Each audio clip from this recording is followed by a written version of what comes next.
자신을 강하게 만드는 독서력. 하이브로 무사시.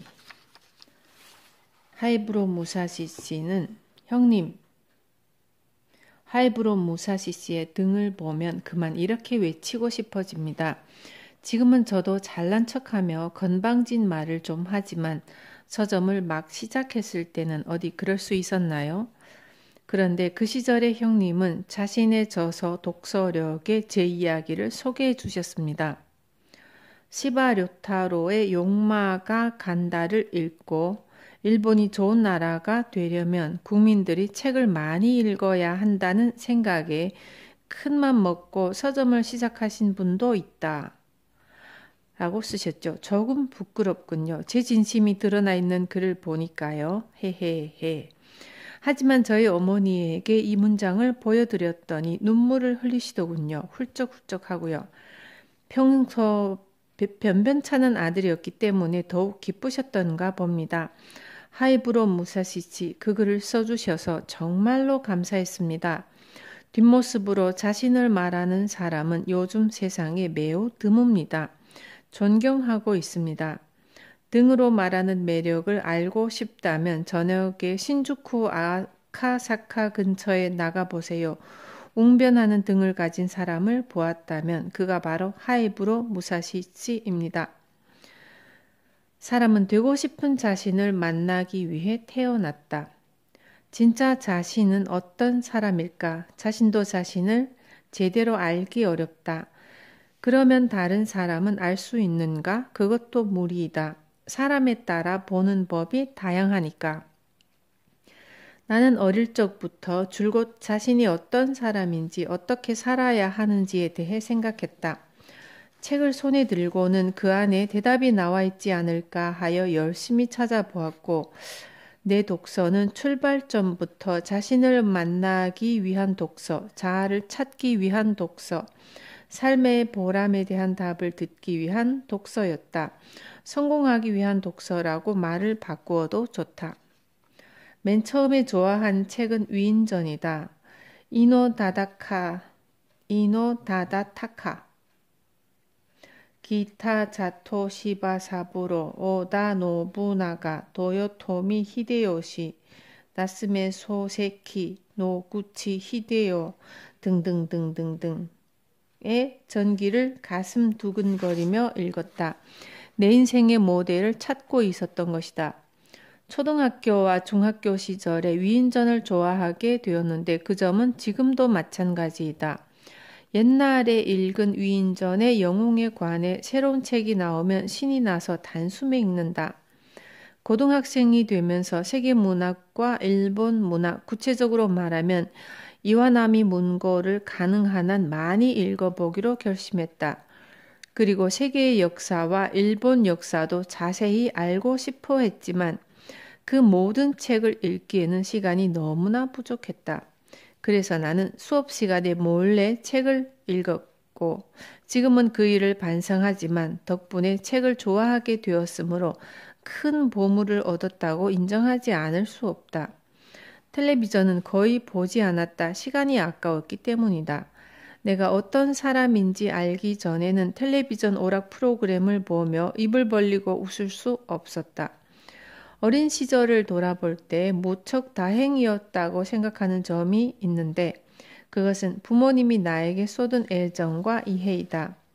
독서는 부모님의 사랑과 가장 잘 어울리지 않을까? 어릴 적에 우리 부모님이 책을 읽어주신 일은 없었다. 우리 집은 농사를 지었기 때문에 부모님은 늘 바쁘게 일해야 했다. 그러다 보니 아이에게 그런 일까지 관심을 쏟지 못했지만 내가 책을 좋아하는 일은 무척 기쁘게 생각해 주셔서 책장 하나 사주세요 하고 계속 졸라대자 아버지께서 손수 책장을 만들어 주셨다. 책장이 생기면 책을 빼곡히 채워넣고 싶어지는 법이다. 그래서 용돈을 모아 책을 한 권, 두 권 사게 되었다. 나는 초등학교 고학년 때부터 신문 배달을 시작했는데 책을 사고 싶다는 점도 그 이유 가운데 하나였다. 매일 책을 쳐다보고 있으면 문득 눈에 띈 책이 읽고 싶어진다. 고등학교와 대학교 시절에는 읽어야 할 책이 너무 많다는 사실에 압도된 적도 있었다. 독서 계획을 세우다 보니 목록이 끝도 없이 길어져 이거 평생 걸려도 다 못 읽겠구나 하고 초조해했다. 이렇게 나는 자아를 발견하기 위해 독서에 열중했는데 정신을 차려보니 어느새 책을 너무나 좋아하는 사람이 되어 있었다. 그리고 깨달았다. 독서야말로 자신을 만드는 기본이 아닐까 하고. 나라는 사람은 분명히 부모에게서 유전자를 받아 태어났다. 그러나 그것으로 나라는 사람이 모두 결정되는 것은 아니다. 말을 배우지 않으면 사람도 동물처럼 살 수밖에 없다. 자신에게 정직한 정보와 지혜와 말을 얼마나 많이 주입하느냐에 따라 어떤 자신이 될지가 결정된다.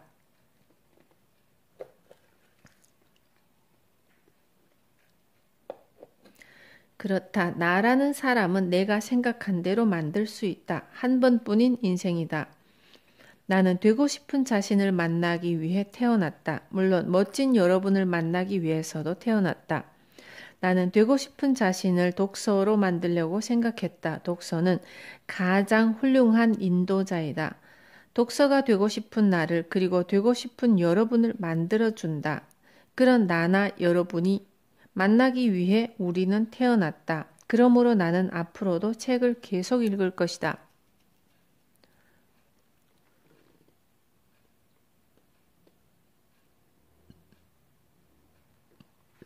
성공하는 독서.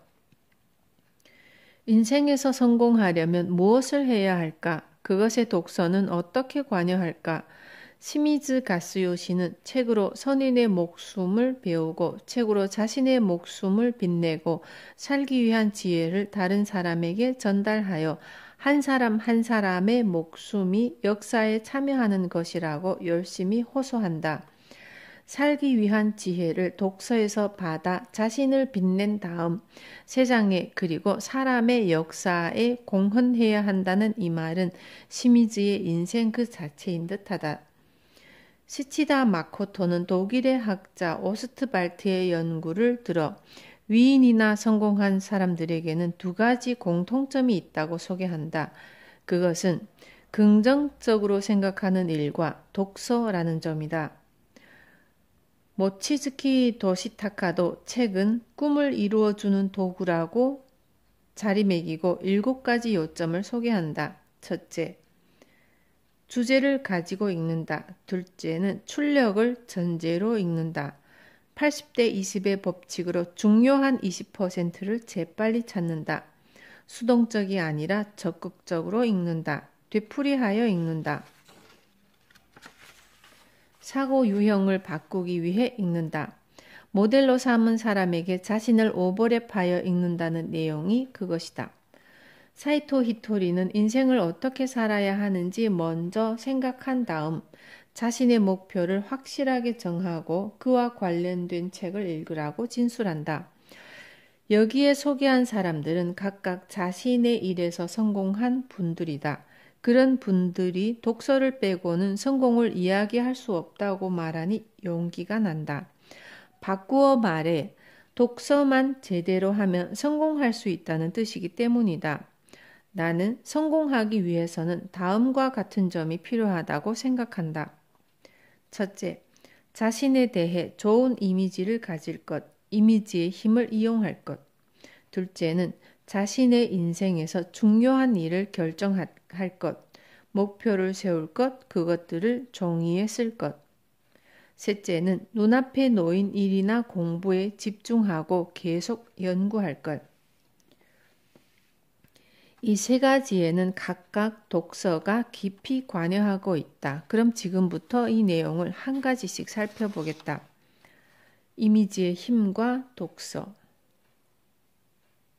미국에서 실시된 어느 연구에 따르면 어휘력이 뛰어난 사람이 성공한다고 한다. 그 까닭은 무엇일까? 자신의 인생을 가만히 돌아보면 결과적으로 자신이 그린 이미지대로 살고 있음을 알 수 있다. 나는 분명 이렇게 될 거야. 나는 이런 것을 좋아해. 이런 멋진 사람과 사귀고 싶어. 이 말을 계속 말하고 싶어. 이런 일을 할 거야. 나는 좋은 사람들에게 둘러싸여 삶을 살아갈 거야. 다른 사람을 격려하고 용기를 주고 싶어. 그리고 모두들 기운이 나는 일을 하면 좋겠어. 다른 사람을 잘 이해하고 무엇을 해야 기뻐하는지 늘 알고 싶어. 이렇게 생각하며 자꾸 이미지를 그리다 보면 어느새 그런 삶을 살게 된다. 이미지를 자신이 바라는 모습에 더욱 가깝게 그리려면 가능한 한 이상형을 찾아야 한다. 독서는 바로 그 이상형을 찾아준다.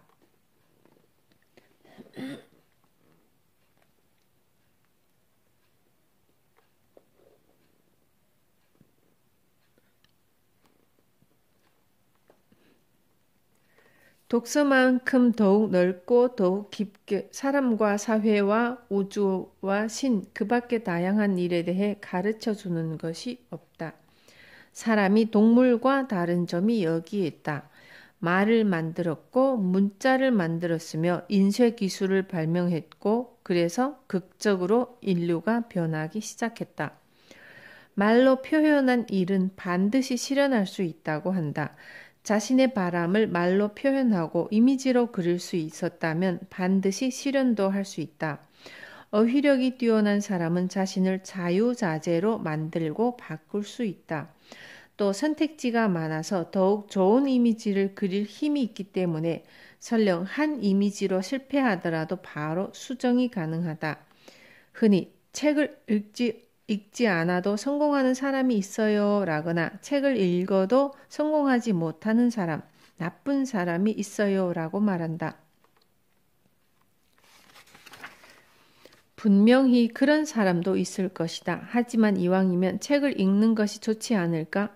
자신의 인생이다. 자신의 인생을 얼마나 멋지게 일구어 가느냐, 되고 싶은 자신의 모습을 얼마나 실현해 가느냐의 문제이다.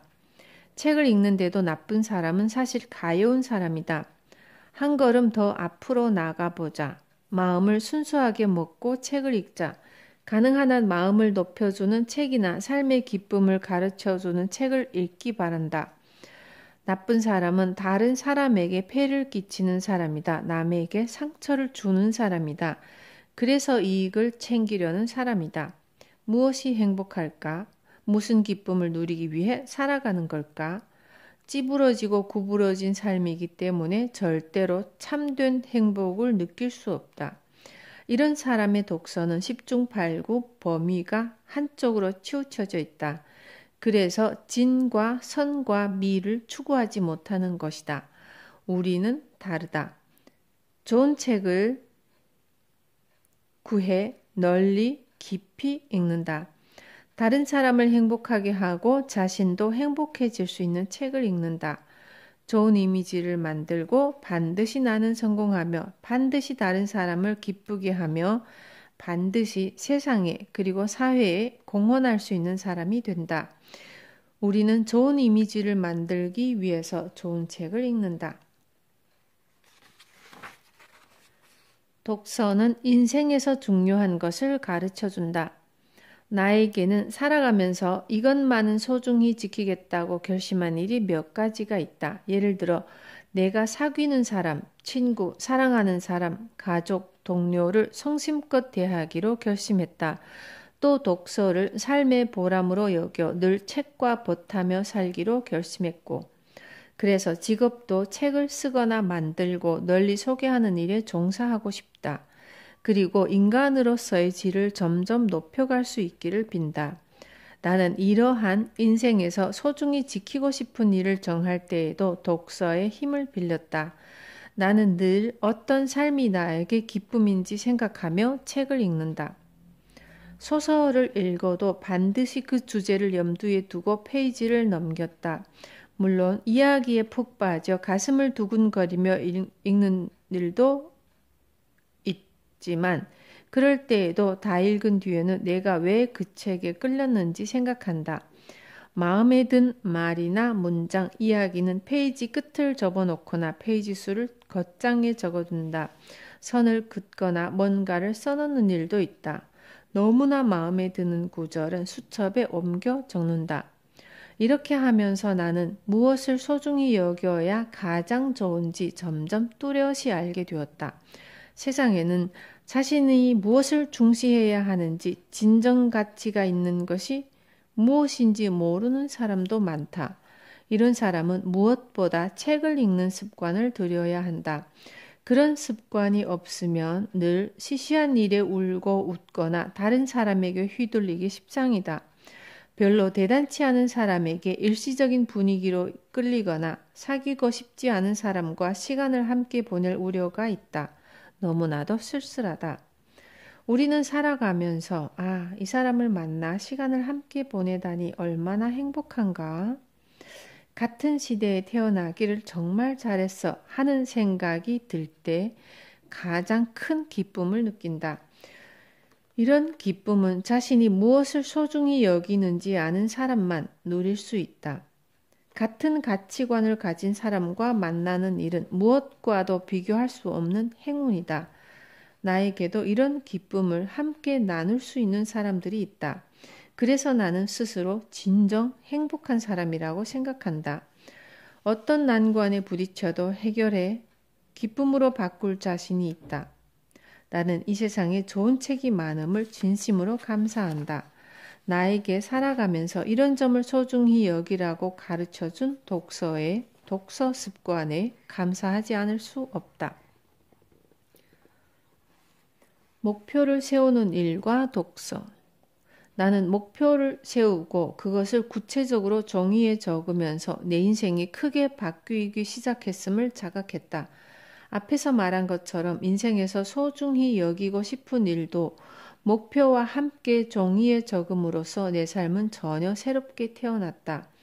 나는 수첩에도 같은 내용을 베껴 적었다. 책을 읽으며 내 이미지를 점점 완성시키고 그 이미지를 내가 소중히 여기는 일, 나아가서는 구체화할 목표로 삼아 종이에 썼다.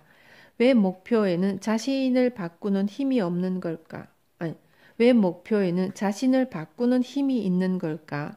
그 까닭은 아마 자신에게 확실한 방침이나 방향을 제시해 주기 때문일 것이다.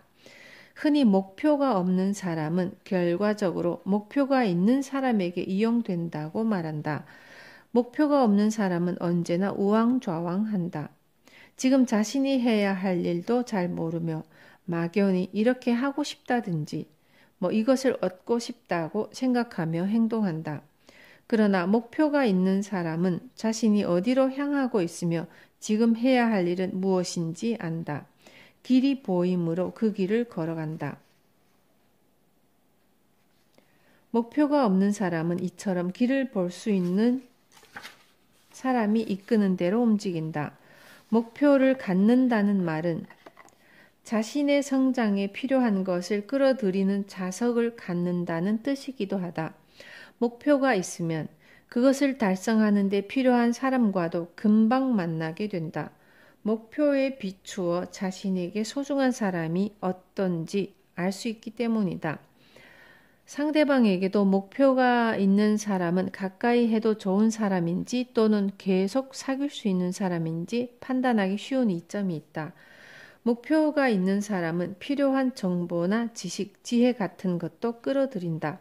독서도 마찬가지다. 목표를 뚜렷하게 의식하고 있으므로 책을 읽으면 바로 감이 온다. 바로 이거야. 이거 정말 중요한 이야기로군 하고 말이다.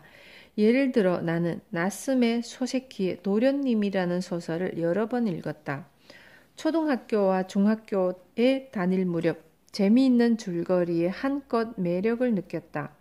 덕분에 나는 고등학교 시절 심하게 장난을 치는 학생들의 심경을 이해할 수 있었다.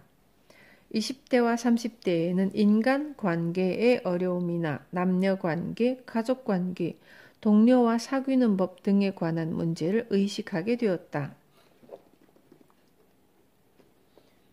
나는 올해부터 인류의 친구 또는 미국 건국의 아버지라 불리는 벤자민 프랭클린에 관해 연구하고 있는데 어느 날 문득 도련님이 떠올랐다. 도련님이 외국인의 이름은 잘 모르지만 벤자민 프랭클린의 자서전이라면 알고 있다고 한 말이 생각난 것이다. 벤자민 프랭클린은 저 유명한 자서전에서 13가지 덕을 몸에 익히는 일이 얼마나 중요한지 역설하고 있다. 나는 나스메 소세키가 주장하는 교육론의 이 벤자민 프랭클린의 가르침이 무사도 사상과 함께 영향을 미치고 있다고 생각했다. 이처럼 내 인생의 목표가 바뀜에 따라 같은 책이라도 배우고 깨닫는 바가 달라졌다. 나는 목표를 인생 목표, 5년 목표, 3년 목표, 연간 목표 등으로 나누어 세운다.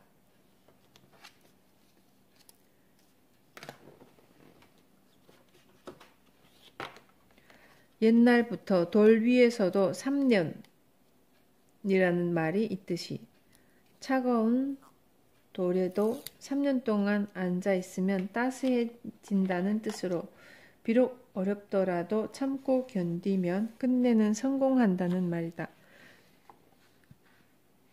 돌 위에서도 3년이라는 말이 있듯이 어느 주제든 그것을 배워 완전히 자기 것으로 만들려면 3년은 필요하다.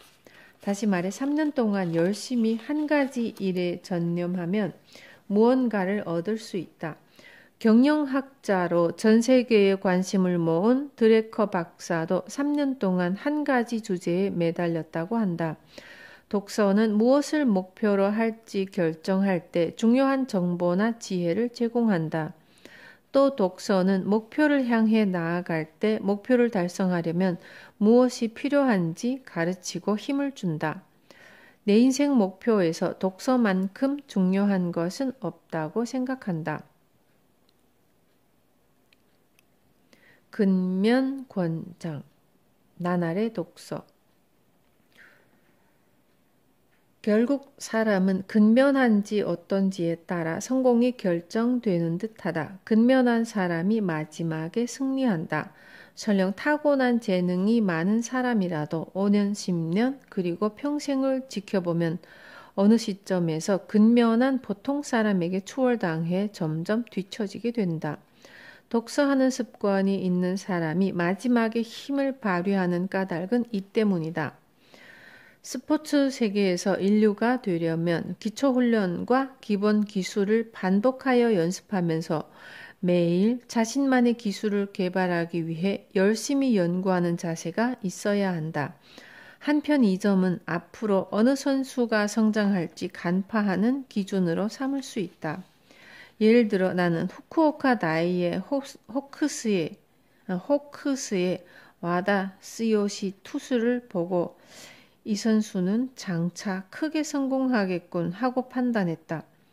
대학 시절부터 와다 투수를 줄곧 관찰했는데 속도는 120km 후반에서 130km 전반인데도 타자들이 그의 공을 좀처럼 치지 못했다. 그 까닭이 무엇일까? 그의 공은 보이지 않는 에너지라도 숨어있는 듯 살아서 움직였다. 매일 다른 사람보다 몇 배나 열심히 뛰고 투구폼을 비롯하여 다양한 구질 등을 연구 개발하여 해마다 실력이 늘어나고 있었던 것이다. 와다 투수가 그렇게 발전하는 근저에는 확고한 인생 목표가 있을 것이다. 야구 팬들에게 웃는 얼굴로 예의 바르게 행동하는 일은 보통 마음가짐으로는 하기 어렵다. 그는 달리기와 공부를 절대로 게을리하지 않기에 같은 세대의 다재다능한 투수 가운데서 장차 최고의 투수가 될 가능성이 크다. 이런 사실은 일이나 일상생활에서도 똑같이 적용된다. 사이토 히토리 씨도 말했듯이 자신의 일과 관련된 책을 모두 읽을 정도가 아니면 진정한 일인자가 될 수 없다. 벤자민 프랭클린은 이렇게 말했다. 부자가 되는 일은 간단하다. 비즈니스 세계와 마찬가지로 근면과 절약이라는 두 단어만 잊지 않으면 된다.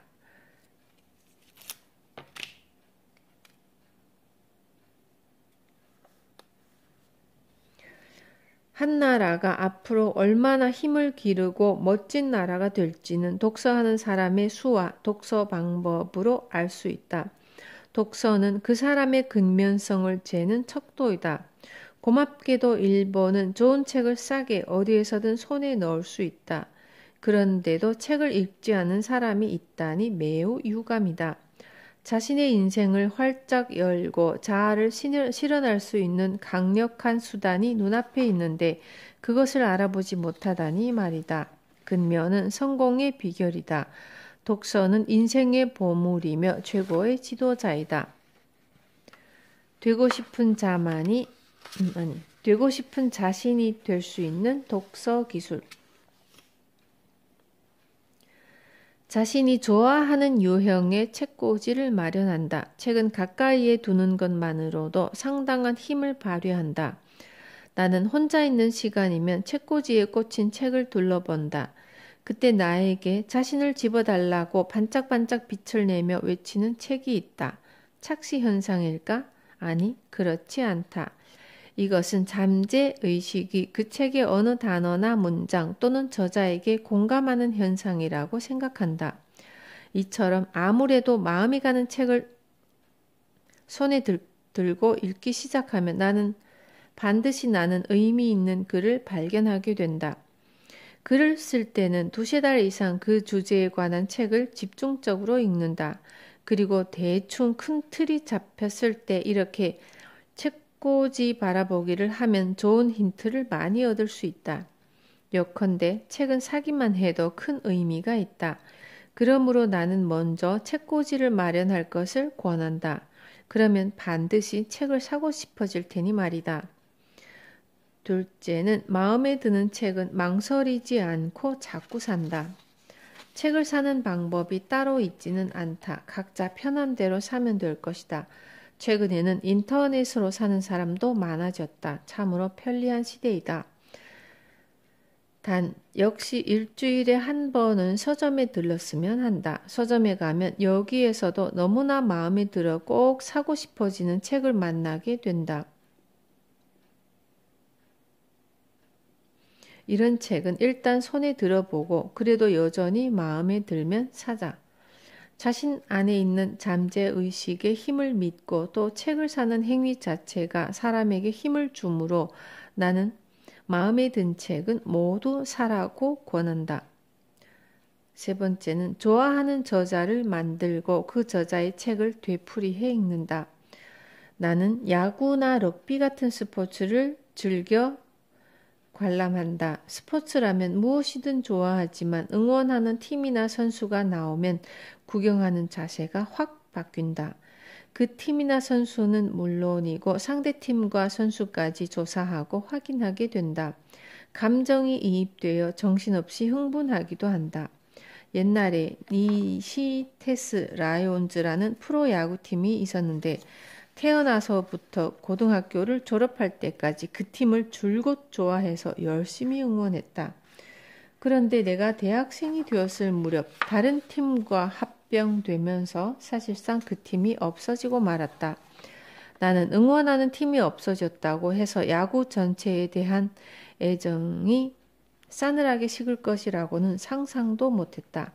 그러나 막상 그 팀이 해체되자 옛날과는 비교도 할 수 없을 만큼 흥미가 떨어졌다. 흥분하는 일도 없어졌다. 이 일을 계기로 나는 응원하는 팀이나 선수가 있으면 재미가 각별해진다는 사실을 깨달았다. 어쩌면 책에도 이러한 사실을 응용할 수 있을지 모른다. 자신이 좋아하는 작가를 만드는 것이다. 그러면 이 책을 읽는 자세에도 한층 혼이 담기지 않을까? 다른 책을 읽을 때도 좋아하는 작가가 출발점 또는 기준점이 되어 더욱 이해하기 쉬워질 것이다. 그리고 좋아하는 작가의 책은 모두 갖추게 되므로 이것을 반복해서 읽어본다. 늘 옆에 끼고 마음에 끌릴 때마다 읽는다. 슬럼프에 빠졌을 때도 뒤척인다. 그러면 자신이라는 사람이 만들어짐과 동시에 확고한 원리 원칙이 몸에 배게 된다. 좋아하는 말이나 좋아하는 문장을 옮겨 적는다. 네 번째, 책을 읽다 보면 이 말 참 좋은데 하는 글을 자주 만나게 된다. 그럴 때면 이 말은 꼭 써먹어야지 하고 결심하고 또 그런 말들에서 힌트를 얻어 자신의 생각을 정리하는 법도 터득하게 된다. 문장도 그러하다. 읽을수록 힘이 솟거나 감동을 주는 문장을 만나게 된다. 마치 지금까지 눈을 감고 살기라도 했던 것처럼 갑자기 눈이 확 떠지는 문장이 있는 것이다. 나는 이런 말이나 문장을 주로 카드에 옮겨 적는다. 이처럼 글을 베끼는 행위는 저자의 사고력을 그대로 옮겨오는 일임과 동시에 자신의 생각을 다듬는 준비 작업이기도 하다. 책 쓰는 작업을 할 때도 나는 사전에 이런 옮겨 적는 작업을 한다. 그러면 베끼는 동안 신기하게도 내가 쓰고 싶은 글이 차례로 머리에 떠오른다. 가끔이라도 좋으니까 무척 감명 깊은 책을 만나거든 거기에 나온 말이나 문장을 옮겨보자. 그런 작업은 독서력을 한 단계 높이는데 매우 효과적이다. 저자가 하고 싶은 말을 정말로 잘 이해하게 되고 자신의 사고력을 강화해 주기 때문이다. 인생의 목표가 있는 사람에게 나는 그 목표를 달성하고 나아가서는 되고 싶은 자신을 실현하기 위한 독서 기술로 다음과 같은 4가지를 권하고 싶다. 자신이 좋아하는 유형의 책꽂이를 마련한다. 둘째는 마음에 드는 책은 망설이지 않고 산다. 셋째는 좋아하는 작가를 만들고 그 작가의 책을 되풀이해 읽는다. 넷째는 좋아하는 말이나 좋아하는 문장을 옮겨 적는다. 이렇게 하면 책이 더욱 좋아지고 되고 싶은 자신을 실현시키는 독서의 힘을 익힐 수 있을 것이라 믿는다. 마음을 높여주는 독서의 중요성. 일찍이 위대한 국민교육자 모리 신조는 말했다. 독서를 하루 게을리하면 그만큼 인간도 약해져 못쓰게 된다. 왜냐하면 몸에 영양분이 필요하듯이 마음이나 정신에는 독서가 불가결하기 때문이다.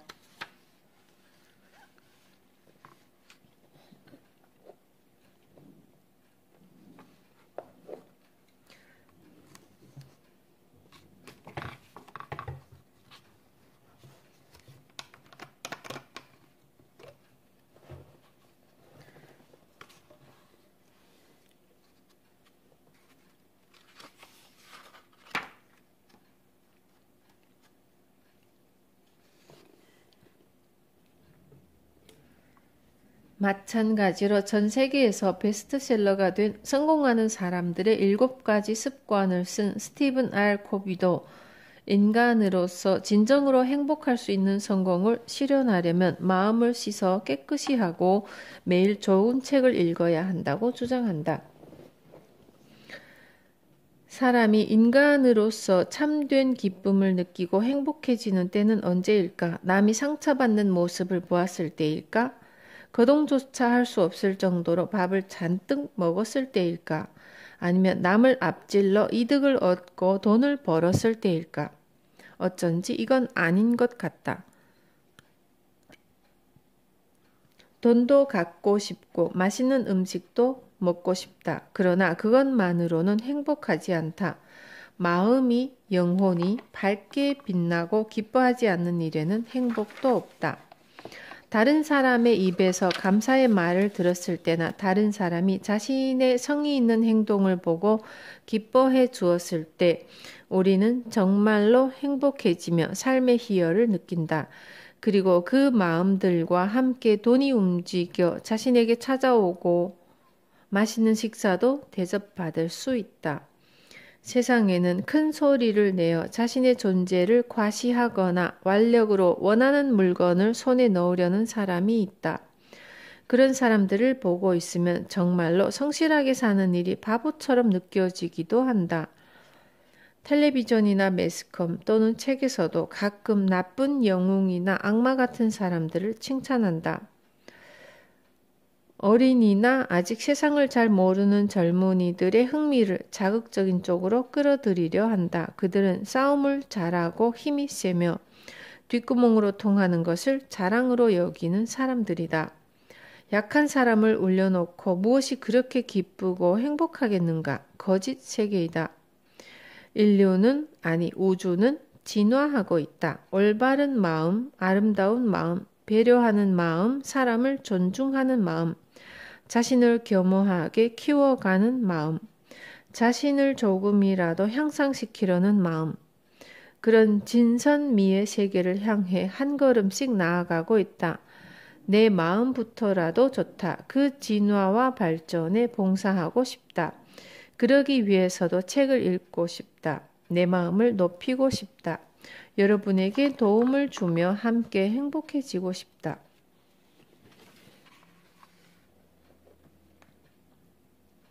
인간관계를 좋게 하는 독서.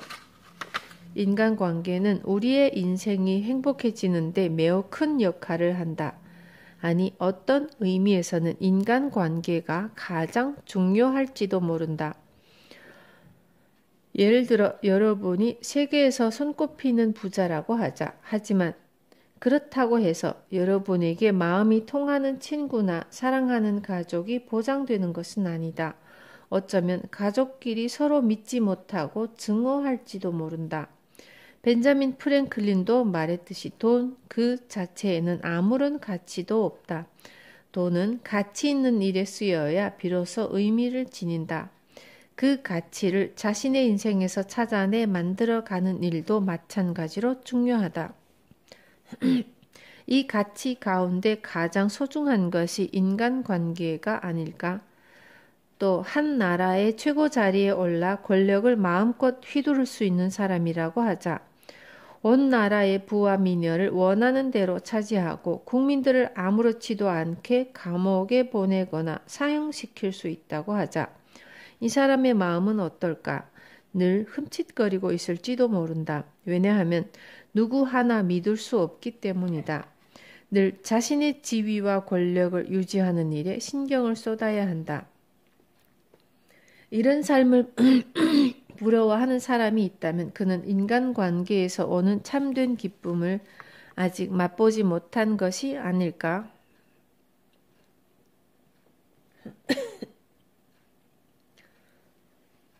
분명 사랑과 믿음이 얼마나 멋진지 경험한 적이 없을 것이다.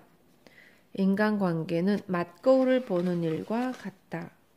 마음의 수준이 높은 사람, 사람으로서의 기량을 높여가는 사람, 영혼의 순도를 높이고 의식 수준을 점점 성장시켜가는 사람이 있다. 살면서 내가 이 세상에 태어나길 정말 잘했어 하고 기쁘게 생각한 적은 이런 사람들과 만났을 때였다. 나는 아직 그들의 수준에는 턱없이 못 미친다. 그러나 그곳을 목표로 책을 읽고 마음을 닫고 싶다. 사람은 자신의 수준 안에서 인간관계를 맺는다.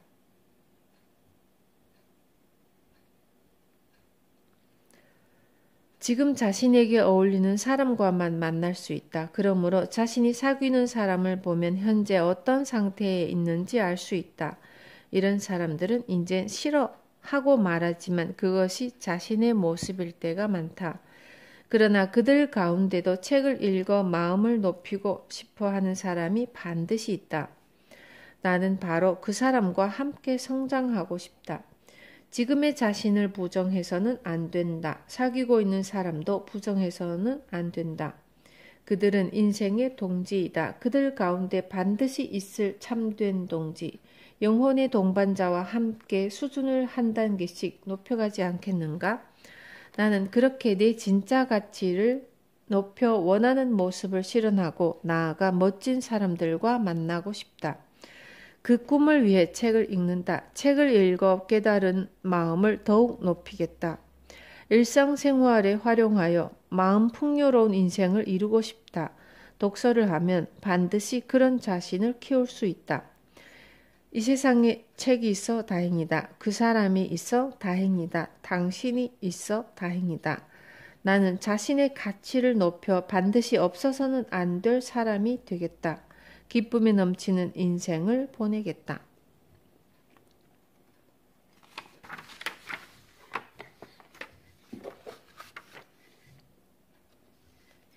일에 강해지는 독서. 역사상 대부호라고 불리는 사람들의 공통된 특징은 일을 좋아하고 일이 그들 삶의 보람이라는 점이다. 이런 사람들은 돈 그 자체에 기쁨을 느끼지 않는다. 거꾸로 이들에게 돈은 삶의 보람이나 즐거움, 기쁨의 결과이다. 또 한 가지 특징은 단지 일하기만 좋아하는 것이 아니라 그 일을 크게 발전시켜 세상에 더욱 공헌하기 위해 늘 공부하고 생각하며 연구에 연구를 거듭한다는 점이다.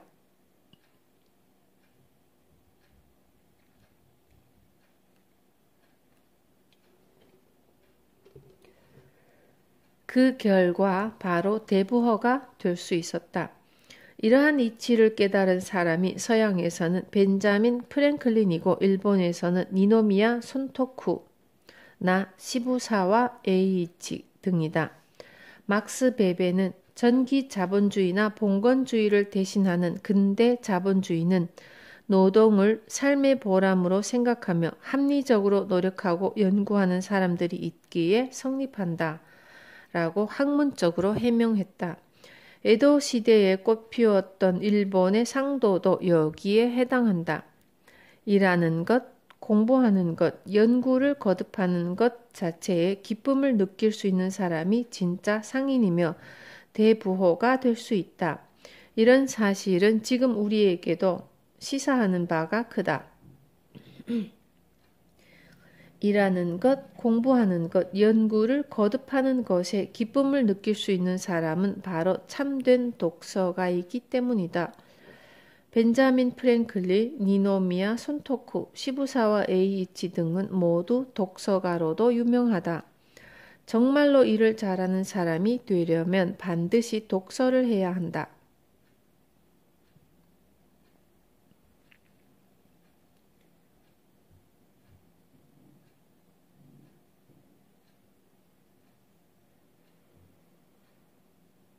여기에서 일본의 유명한 재산가이면서 공부에 열심이었던 혼다 세이로쿠를 소개하고 싶다. 혼다 세이로쿠는 1866년에 태어나 1952년에 85의 나이로 생을 마감했다. 만년에 낸 나의 재산 고백이라는 책은 베스트셀러가 되기도 했다. 국립공원 창설에도 관여한 혼다 세이로쿠는 일본 임학의 아버지로 불린다. 도쿄대학 교수로서 활약했고 책도 많이 썼으며 부호들의 명단에도 이름을 올렸다. 해외 사정에도 밝아 고토 신페이, 오쿠마 시게노부, 시부사와 에이이치 등이 그의 이야기를 듣기 위해 모여들었으며 각자 자신들의 일에 참고했다고 한다.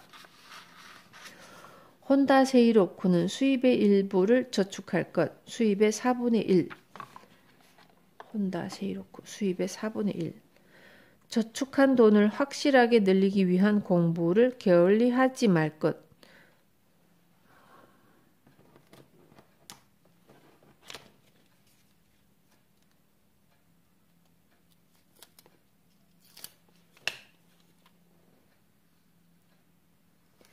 이를 즐길 것을 삶의 원칙으로 삼았다. 프랭클린으로 대표되는 미국에서는 수입의 10분의 1을 저축하고 운용하라고 권하는 자가 많다. 일을 즐기라는 말은 일을 삶의 보람으로 삼으라는 뜻이다. 일 자체가 즐거워서 어쩔 줄 모를 정도가 되면 인생에서 그만큼 강한 아군이 없을 것이다. 그는 또 학자로서의 업적을 착실히 쌓아가면서 매일 원고를 썼다고 한다. 그 원고도 돈이 되는 글, 상품 가치가 있는 글을 쓰기로 결심하고 평생 300 몇십 권의 책을 탈고했다. 부모에게 특별히 유산을 물려받지 않았는데도 일의 대가와 저축과 운용만으로 대부호가 된 혼다 세이로쿠는 이를 정말로 즐기고 삶의 보람으로 살았던 사람이었다. 그리고 공부와 독서의 힘을 바탕으로 자신을 최고로 활용한 사람이기도 하다. 이처럼 일에 강해지고 인생에서 자신이 하고 싶은 일을 실현하는 사람은 반드시 독서를 중시한다. 자신에게 어울리는 자신을 위한 독서를 몸에 익힌다. 책을 읽어 마음을 단련하고 이를 연구 개발하는 힘을 길렀다. 일에 강해지고 이를 삶의 보람으로 삼고 싶다면 우리도 책을 읽자. 세상이 건강해지는 독서. 한 사람 한 사람의 독서가 세상을 건강하게 바꾼다. 사람의 성공과 행복이라는 의미에서도 독서는 큰 역할을 하지만 사회 전체 나아가 세상을 좋게 하기 위해서도 독서는 매우 중요하다. 사람은 말을 한다. 말의 힘으로 여기까지 진화했다. 이와 마찬가지로 인간 사회도 말의 중재로 성립된다. 말이 풍부하게 발달한 사회일수록 가능성이 큰 사회이다. 좋은 말이 많은 사회일수록 좋은 사회가 될 가능성이 크다. 저속하고 저질적이며 사람의 마음을 다치게 하는 말이 많은 사회는 서로의 실력을 끌어내리는 사회가 될 가능성이 높다. 도덕을 지키기 어려운 사회가 될 것이다. 요즘에는 사회봉사라든지 자원봉사가 중시되고 있다. 자신이라는 존재를 사회에 도움이 되게 활용하려는 사상이다. 그러면서 삶의 가치를 높이고 이를 실감하고 싶은 것이다. 나는 한 사람 한 사람의 독서가 사회에 커다란 공헌을 한다고 생각한다. 왜냐하면 독서가 말을 소중히 여기는 최고의 방법이기 때문이다. 각자의 독서량이 많아질수록 말이 넓고 깊고 올바르게 세상에 정착하기 때문이다. 그런 의미에서 부모가 자녀를 책을 좋아하는 사람으로 기르는 것은 자녀에게 인생의 큰 보물을 갖게 함과 동시에 다음 세대의 사회에 공헌하는 일이기도 하다. 학교 교육에서도 책을 좋아하는 아이들을 얼마나 많이 지원할 수 있는지가 중요하다. 내가 아는 어느 중학교 교사는 학생들이 책을 많이 읽게 하기 위해 온몸을 바쳐 애쓰고 있다. 폭주족이나 폭력배의 길로 접어들던 학생이 선생님, 희망의 별빛을 읽지 마라. 희망의 별빛을 읽지 말라는 책을 빌릴 수 있을까요? 하고 물어왔을 때 해냈어 하고 쾌재를 불렀다. 그 학생이 이 책으로 인생을 바꿔갈 것이라고 확신했다고 한다. 그 선생님은 독서에 큰 힘을 여러 번 받기 때문이다. 또 내가 아는 학원 선생님들도 학교 공부와 함께 그 학생의 재산이 되도록 독서의 위대함을 체험할 수 있게 도와주고 있다. 그래서 그 제자들은 평생 선생님을 은사로 모시고 책에 관해 서로 이야기를 나눈다. 이런 인생의 은사를 만난 사람들은 행복하다. 그러나 학교 선생님이 아니더라도 멋진 만남은 반드시 있다. 그런 만남을 잘 살려야 한다. 인생을 바꿔줄 사람과 만날 기회가 많아지도록 사회에 독서하는 사람이 넘쳐나면 좋겠다. 어쩌면 매일 열심히 독서하는 사람이 알지 못하는 곳에서 그런 기회를 만들어주고 있는지도 모른다. 자신을 격려하는 독서, 자신을 강하게 하는 독서. 정말로 강한 사람은 어떤 사람일까? 근육이 울퉁불퉁 나온 장사일까? 아니면 권력을 등에 업고 으스대는 사람일까? 모두 아니다. 정말로 강한 사람은 마음을 단련하여 자신을 조절할 수 있는 사람이다. 예를 들어 요시다 쇼이는 메이지 유신이 원동력이 된 막부의 지사들이 존경해 마지 않았던 사람이었지만 검을 잘 다루거나 완력이 강한 사람은 아니었다. 그는 오직 일본이라는 나라를 번성하게 하려면 어떻게 해야 하는지에만 심혈을 기울였다. 어떻게 하면 제자들 한 사람 한 사람이 자신의 능력을 최대한 발휘하여 세상을 위해 일할까? 온통 그 생각뿐이었다. 그래서 어릴 적부터 그의 책을 읽고 감동했던 피 끓는 젊은이들은 쇼인의 가르침을 위해서라면 인생을 걸었다. 막부 말기에 메이지 유신을 일으켜 조용히 시대를 바꿔가라 조용히 시대를 바꿔갈 힘을 준 것은 일본인의 독서력이었다고 말해도 지나치지 않다. 결국 개인에게도 자신을 격려할 힘을 주는 것은 자신 안에서 생겨나는 마음의 힘, 정신의 힘이다. 그리고 이 힘을 기르기 위해서는 매일 책을 읽어야 한다. 책을 읽는다는 것은 저자가 말하려는 내용에 자신의 마음과 생각을 참여시켜 함께 토론하고 자신의 행동을 가다듬는 일이다. 저자와 이야기를 나누면서 자신의 마음과도 대화한다. 책에서 멋진 가르침을 만나면 그 가르침이 마음에 물들 때까지 읽자. 책은 곤란한 일을 만났을 때 멋지게 헤쳐나갈 수 있는 힘을 준다. 아니, 곤란을 곤란이 아니라 성장을 위한 기회로 바꿀 수 있는 힘을 준다. 이것이 독서의 참맛이고 자신을 격려하는 독서이다. 자신을 단련하여 마음을 강하게 하는 독서이다. 나에게는 나에게 어울리는 삶과 길이 있다는 사실도 독서는 가르쳐준다. 다른 사람의 별뜻 없는 말이나 나쁜 처사에도 이겨낼 힘을 준다. 그러므로 자신이 선택한 늘 곁에 두고 삶의 경계로 삼을 수 있는 책을 여러 번 되풀이해 읽기를 권한다. 책은 자신의 스승이며 분신이다. 어떻게 살아야 할지 모르겠다든지 마음이 약해졌을 때 늘 곁에 두고 삶의 경계로 삼을 수 있는 책을 읽으면 본래 자신으로 돌아올 수 있다. 슬럼프에 빠진 야구 선수가 한창 좋았을 때의 폼을 비디오로 확인하거나 코치에게 점검받는 것과 마찬가지로 자신의 마음도 책에게 점검을 받고 조언을 듣는다. 이런 일을 되풀이하다 보면 점점 마음이 강해지지 않을까? 그러면 자신의 삶도 되고 싶은 자신을 향해 똑바로 전진할 수 있을 것이다. 소중한 독서, 행복한 독서. 지금까지 여러 면에서 독서의 힘을 살펴보았다. 이것으로 독서의 위대한 힘과 매력을 알았을 것이다.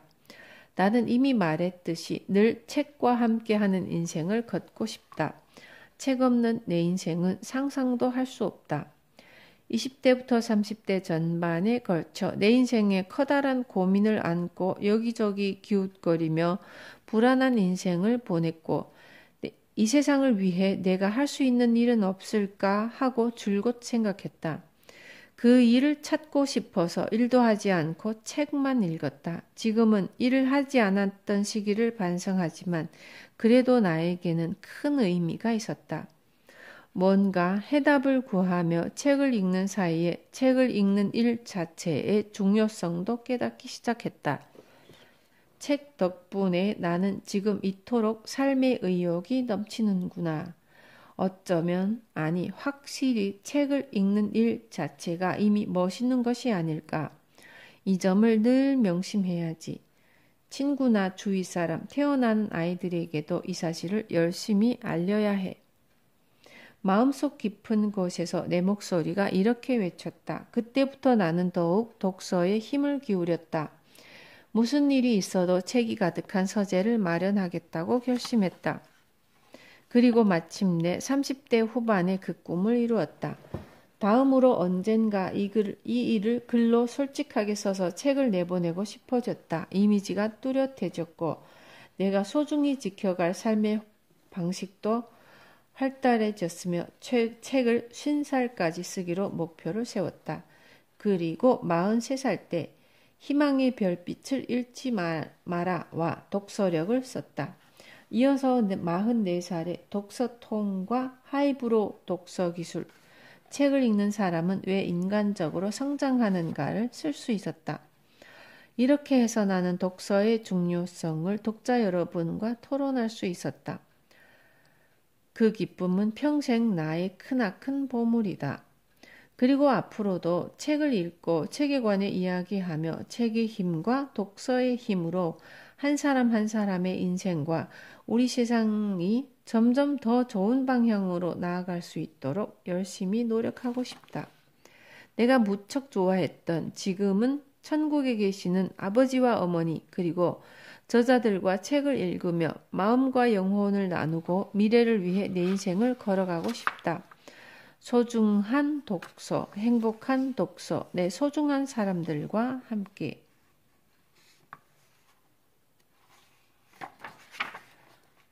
하이부로 무사시는 1954년 후쿠오카현 출생으로 와세다 대학 법학부를 졸업했으며 용기와 힘과 자긍심을 주는 책을 내는 일을 자신의 사명으로 여겨 날마다 한 손에 펜을 들고 원고 용지와 씨름하고 있다.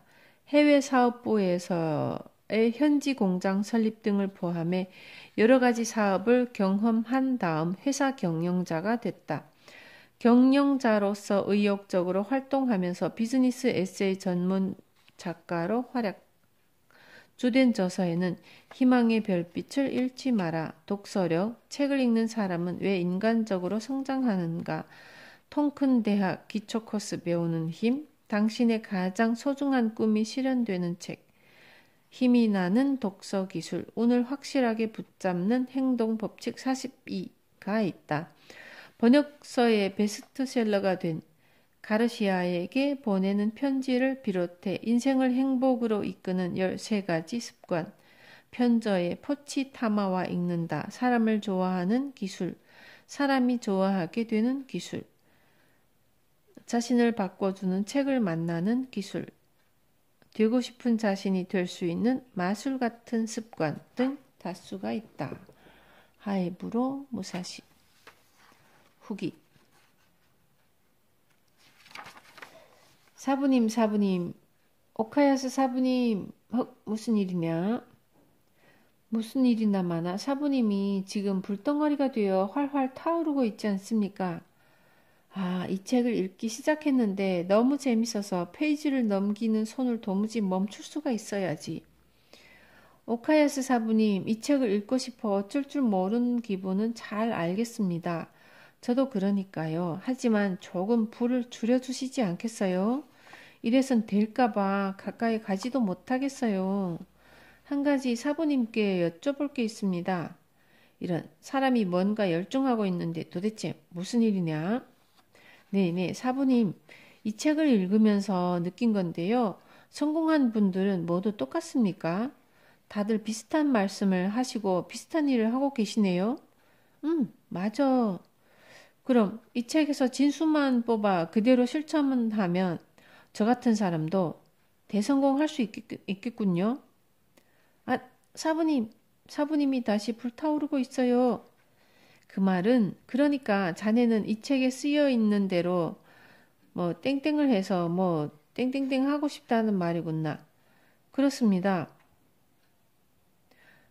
대성공하려면 날마다 오로지 이 책에 쓰여 있는 말을 뭐뭐 하면 되는 거 아닌가 하고 평범한 사람인 저는 생각했습니다만 너무 쉽게 생각하는군. 간단히 대성공할 수 있다고 생각하는 것부터가 아직 멀었어. 알겠니? 자네는 먼저 이 책을 몇 번이고 되풀이해 읽는 일부터 시작해야 해. 네? 이 책을 되풀이해 읽으라고요? 그래.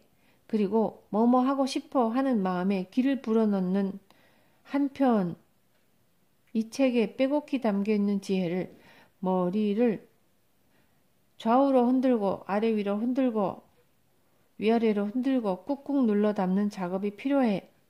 아니 사부님, 방금 그 말씀은 이 책에서 사이토 이토리시가 말씀하신 독서법이 아닙니까? 그래. 그런 다음 모치즈키 씨가 말씀하신 대로 메모를 작성하고 그것을 매일 바라보면서 자신의 소원을 자신의 뭐뭐를 실마리로 삼아 뭐야? 뭐뭐에다가 뭘 넣어야 되는구나.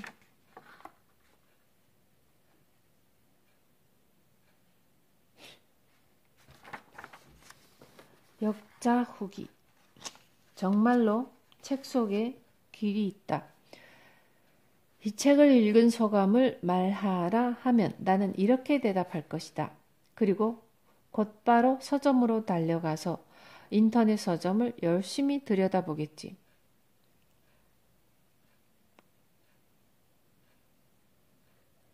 아니, 실제로 나는 이 책을 번역하면서 수시로 인터넷 서점을 들락거렸다.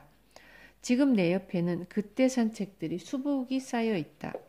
아직 다 읽지 못한 책들이 내가 그것들을 살 때 먹었던 마음들을 상기시켜 흐트러지지 못하도록 날마다 자명종처럼 정신을 흔들어 깨운다. 나는 지금까지 번역을 하면서 이 책만큼 기쁜 마음으로 작업한 적이 없었다. 이 책은 내게 줄곧 속삭여 왔다. 넌 무엇이든 잘 해낼 수 있어. 이 책을 쓴 저자들과 달리 나는 지극히 평범한 사람이다. 나는 가난하고 그다지 건강하지 않으며 특별히 사교적이지도 않다. 내가 가진 가장 큰 재산이라면 나 자신을 믿는 터무니없는 고집과 꿈뿐. 때로 삶에 대해서 터무니없이 자신만만하다가도 누군가의 사소한 한마디에 금방 의기소침해져서 어두운 터널을 헤맨다. 내가 살기 위해서는 마음 안에 있는 한 줄기 빛을 기억해내야 한다. 그리고 그 기억으로 이끄는 가장 소중한 안내자가 책이다. 책은 내게 말한다. 신념을 가지고 자기 마음의 주인이 되어라. 미래는 자신의 꿈의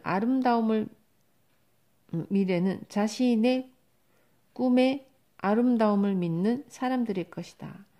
나는 주로 처세나 자기관리에 관한 책을 번역하는데 우리가 성공했다고 여기는 사람들은 공통적으로 책의 힘을 예찬한다.